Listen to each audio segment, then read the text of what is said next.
Would you look at this? Take a look here, and look at this. There's a terrifying amount of discipline going on here, especially those aluminum heatsinks, the MOSFET heatsinks, the transistors, the output transistors, those 4 transistors right there, are also here. There are 2, 4, 6 transformers here. These are very powerful transformers. There are 3 massive capacitors. As you can see, there are large capacitors in front of each MOSFET, folks. You can also see nonpolar capacitors between the transformers. There are numerous senescent diodes. It has very powerful fans. The connections, folks, especially caught my attention. There's a large control circuit that controls the front panel. There's also a large integrated circuit here that controls the functions on the digital panel. As I mentioned, it's a pure sine wave. You can tell when it's a pure sine wave. There's a marking on the device. It's a pure sine wave. As you can see on a motherboard, there's also a separate card. It's mounted vertically here. You could say these cards are the last outputs after the bridge, folks. We could also call it a control board that converts the 220-volt electricity generated here into a pure sine wave. The electricity we've converted and inverted here, that is, the electricity we've taken from 12 volts,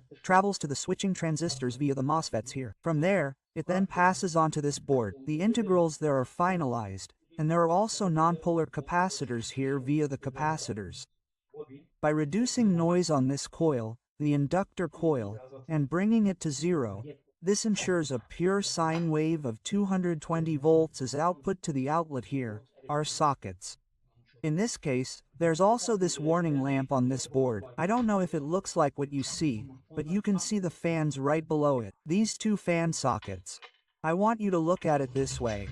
You could call it a board that detects the heat generated on the gas and determines the operation and speed of the fans here. The number of fuses on the device really caught my attention. There are 12 of them. 2, 4, 6, 8, 10, 12 units are, in a sense, under insurance. It's like a factory's main control center. Compared to this isn't bad. It has an output of 1000 watts, with a peak output of 1 watt. We can easily operate a device with approximately 350,400 watts with this.